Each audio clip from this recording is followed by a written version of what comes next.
今日啦訪問啦，其實最主要即係想聽下兩位小額錢債嗰個經歷啦，同埋你哋嗰個分享，即係你哋嘅心得係啦。我哋做一啲裝修爛尾 case 啦，好多時啲人就會話：喂，我打小額唔贏嘅喎，點解我可以贏到？或者係我有冇咩方法可以喺件事上高幫助到？你當時因為你哋係俾間公司告你哋唔找嗰個尾數，然之後上咗小額錢。唔係，因為其實應該咁嘅，我俾完第一期錢，咁講明做晒水電，換埋窗先俾第二期嘅。咁其實我俾完第一期錢，咁我諗佢做都其實都做咗成個月㗎啦。我即係突然間就催我俾錢啦，就話嚟緊換窗，佢話要訂，即係冇錢啊買料啦嘅意思。佢話唔會幫我頂數，咁我話你唔幫我頂數，咁邊個頂啊？咁佢話如果幫你頂數就唔係收呢個價錢㗎啦。咁跟住然之後我話咁你整好啲電未？佢話整埋呢日咪整好咯。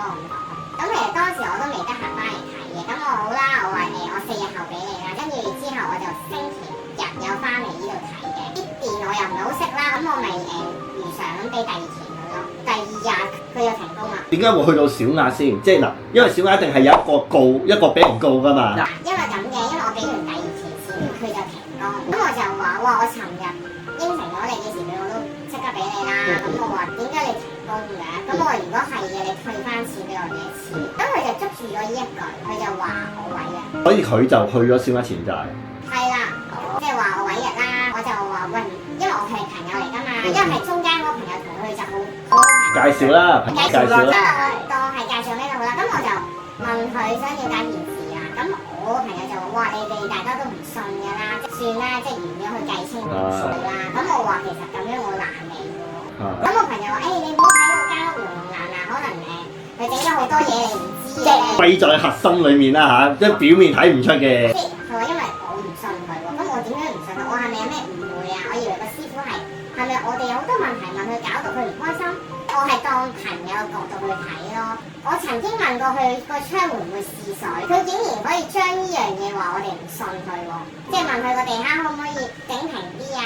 其實佢好多嘢都為難我。即係我家私唔係揾佢嘅，我工程揾佢，咁佢就話：我都唔知你啲家私點走，我都俾成幾萬蚊去做電啦，咁點解要我揾人畫電圖咧？因為朋友費事嗌交啦，咁我咪自己使咗2000蚊揾人畫咗張電圖俾佢咯。佢就話：喂，你睇住啲家私喎，有人撞穿咗埲牆，我唔會揾人幫佢補嘅喎。咁我話：咁你第三陣有咪上完家私先有咯。做完家私就會叫做補一陣油出啦，因為始終實有蝦賓撞花呢樣嘢。咁家私嗰個女人就同我講啦，其實唔緊要啦，佢都話如果真係有啲咩事，我幫你整翻啦。佢話點解你即係個師傅咁樣嘅，即係成日為難你啊？算啦，可能佢啲脾氣係咁啦。咁但係後尾我發覺咗啲電頭啊冇藏咗入去啊，地下一打就穿㗎啦。係個地板樓板太薄，就唔藏頭落去地下嗰度掘坑嗰個。有時要睇個高低嘅，如果打坑藏晒咧，夠地下夠深，但係你話如果地下本身如果唔夠深，你夾硬打嘅話，就真係有機會打穿樓板嘅。廚房係低咗嘅，低咗都成咁多度啦。咁其實你話唔打得咁算咯，咪唔打。咁佢就突然間爆咗句喺電話度嘅，就話收你咁平。咁其實如果你真係要加錢咧，如果你加得我合理，我咪俾你咯。咁跟住當時其實我屋企人係同佢講喎，點解冇溝通嘅？你可唔可以俾翻啲相啊？咁佢將呢啲嘢佢話我哋想難你。呢度補充少少先，即係因為當時我睇過你哋嗰個失蹤罪啦。咁我都見到合約佢啲字眼咧，我都覺得係即係總之佢將啲字可能煎炸砌嘢或者安裝得全部攬埋一紮打埋一條數嘅，份合約係好唔清晰嘅。咁去到睇到呢一度啦，呢一份就係嗰間公司後期就靠呢個小額錢債啦，就去控告呢個客戶啦，就要呢個賠償佢嘅一切損失啦。因為你7個原因就覺得係一個不信任嘅地方啦，所以就要用呢個原因就就停工啦。我覺得如果你停工唔係問題，但係你收咗我錢㗎嘛，即係我俾咗其實都2/3錢佢㗎嘛，因為嗰個裝修佬我本身都識佢嘅，我就係覺得識得嘅，咁希望佢整好啲啦，因為我淨係工程，我好平又唔係，我唔係貪佢平㗎嘛，我係諗住揾個識得唔會難嘅，咁我冇諗過一俾完錢佢，唔係未俾錢之前就好好傾嘅，一俾完之後咧就變咗第二個過癮咯。咁點解你要收完我錢，跟住又話做得唔開心，即係好多藉口啊。跟住轉頭又話嗰個煤氣窿嗰條鐵枝斷咗啊。咁其實當時我都好驚嘅，因為我驚個樓宇結構有問題，我自己都去咗揾屋宇署，即係去證實呢樣嘢係冇晒嗰時。因為你知都要拖好耐，屋宇署覆翻我報嗰個長老士都其實係可能1個月後先 send 個 email 俾你啊。喂，佢就嚟捉住我嗰句咩？如果你退翻，捉住我好少嘅嘢將到化大咯。咁跟住轉頭就走去告我哋啦。但係我真係唔識啦。咁但係我就覺得講報警嗰下，我先覺得黑人問號啫。係啊，咁我哋都我屋企人都同我講話，不如你我歡迎你去報警啊咁樣咯。咁佢當然就話我聽日上去屋宇署。咁我就好啊，你咪去咯。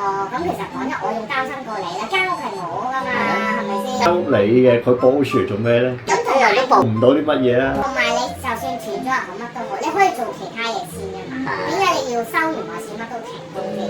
其實停工啊其實停工買1萬個理由都得嘅，老實講。停嘅話，但係唔緊要你停，但係你唔好收我錢啊嘛。咁其實你咁收錢又唔得喎，收錢佢係要收，佢收錢1個理由都係收你錢。係啦，咁呢個咪騙子行為咯。咁我張單係30幾萬㗎嘛，咁我俾咗17萬幾佢，佢就話喂，大家而家好來好去啦，你俾多2萬蚊我同你換埋啲槍就算。所有規條佢就捉住呢一個條款，終止合同客戶如有不符合。客戶如果不履行本合同中任何一條守則之規定時啦，本公司有權取消合同啦，並由客戶負責賠償啦。霸王條款咧就唔應該出現嘅。其實真係因為朋友好掉以輕心咗嘅。即係同個官講大概嗰樣啦，即係一路都係話啊，你哋係違反咗合約，所以就而家去向你哋申索。張單叫我俾咗2萬蚊，我唔俾，佢就話我違約。嗱，即係當時咧法官真係好好嘅，即係佢都睇晒所有嘢。我話問佢係咪？咦，點解你個違約金係點樣出現㗎？佢就話佢嘅違約金就係佢人工啦，佢交租啦，違約金唔係咁計喎。你估計呢個叫估計違約金。咁你話你份約都冇寫個違約金係幾多？係咯，同埋你之後冇嘢做，同佢有乜同你件事有乜關係？咁個官就係問佢係咪你係咪捉住呢一個認為我違約？咁個官得啦，跟住佢話你有收到錢㗎嗬，跟住佢話係啊，你認你收咗錢㗎嘛？佢問佢係咪你收咗錢之後停工㗎？佢話係，哦咁得啦咁樣，我都好多謝個法官嘅，我係第一個俾佢呃嘅喎，咁如果佢成功咗，佢咪會呃第二個咯。咁我覺得我要堅持咯，用咩途徑都要去找翻條數咯，因為其實佢諗住屈多屈嘅啫講真，如果我輸咗，我要俾錢佢。係個官判咗你贏。係啊，佢可能真係好多謝睇晒啲嘢咯。我話你可以唔揾專家證人，但你一定要有專家報告或者公證行嘅報告去幫你哋做一個專業意見。因為我一定係上庭用得到呢。假如對方冇呢樣嘢嘅話呢，就變咗你哋贏嘅機會就大好多。點解會個官會企咗去公司嗰邊呢？大多數係因為客人嗰邊嘅證供太薄弱，同埋冇一個好有條理嘅論述件事。有時候係好難落到手去幫啊，同埋老實地講，有啲係慣犯嚟嘅，佢基本上上庭仲多過做裝修嘅，唔係話我想偏幫公司，而係幫唔到啊！即係個理據同埋嗰個整體嘅證供啊，我都同佢講話，其實你係要揾人幫你寫申訴書，唔可以話求其你自己寫唔得。因為其實當時我唔知啊，因為你寫嗰啲嘢你唔識㗎嘛，都真係要揾人幫你寫。因為一般呢啲爛尾 case 啦，我哋都會建議啲人去打小額錢債，好少直接跳過小額走去打民事訴訟。其實可唔可以小額完嘅再去？唔得，判晒俾我嘅個法官9萬零蚊啦，9萬幾啦。咁講真，我揾個專家證人同個公證行我都用咗2萬蚊，個棚架佢冇找嘅，即係冇找到數嘅，我都俾咗15000蚊，都3萬幾。咁你仲有其他嗰啲嘢，咁我揾下一家人點？即係佢冇收過你，但係重新會再即係加咗開支啦。係啦，可能佢有啲地方做得唔好，我哋要再整翻。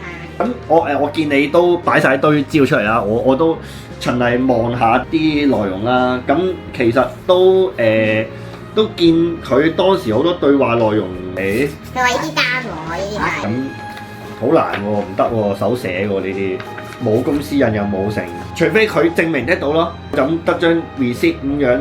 但係佢又提供唔到銀行嗰入數記錄，咁真係冇用啦。呢啲我係俾晒錢㗎嘛。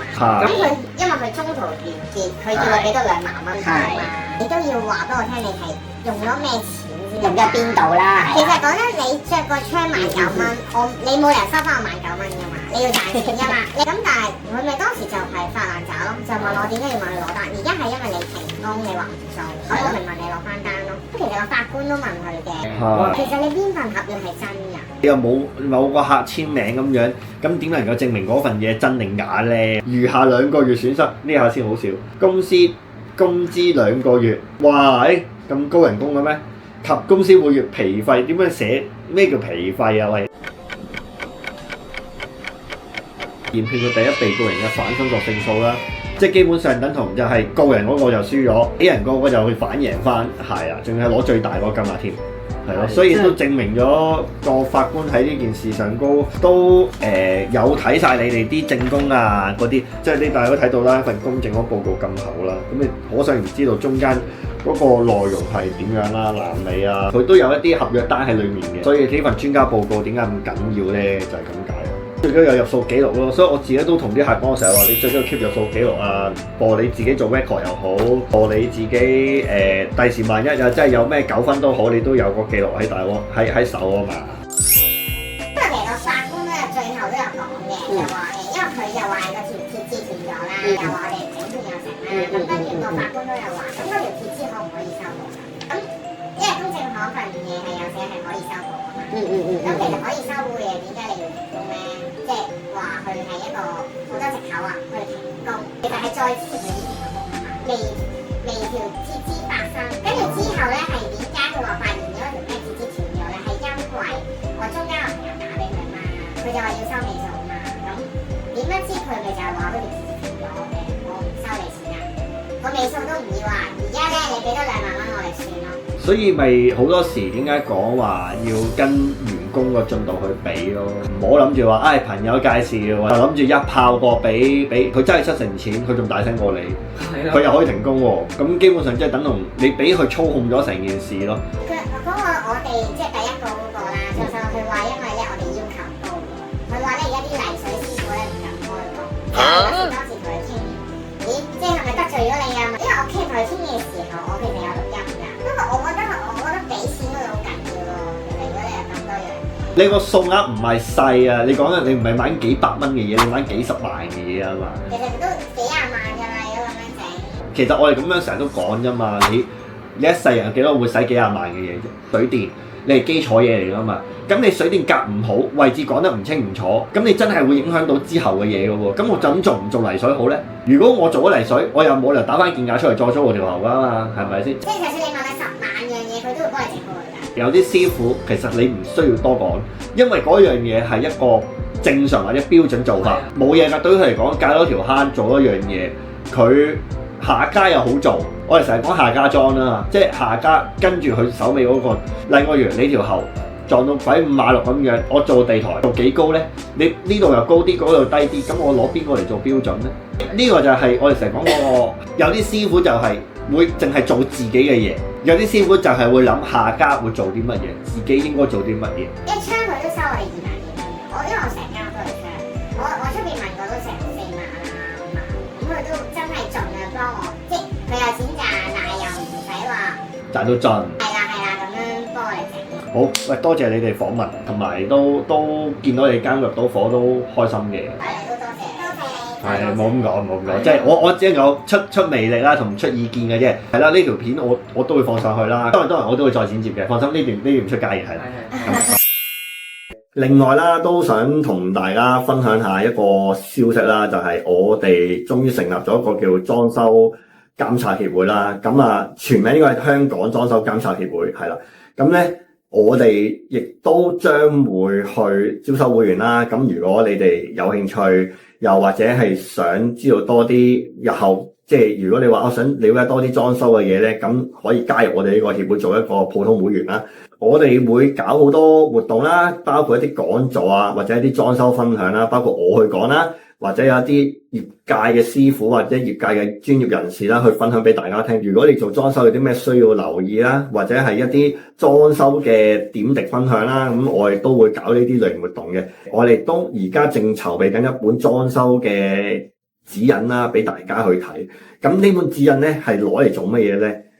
暫時賣關子。咁但係咧係對大家真係有幫助嘅。我可以講，因為咧呢一本書由好多唔同行內嘅師傅一齊去寫嘅。如果對我哋呢個協會想支持下嘅話咧，就加入做會員啦。咁啊，好啦，講到呢度，咁啊，記得大家去幫手 like 下同埋 subscribe 我個 YouTube 啦。咁啊，我會再有啲新嘅消息嘅時候，就會再同大家分享噶啦。係咁，拜拜。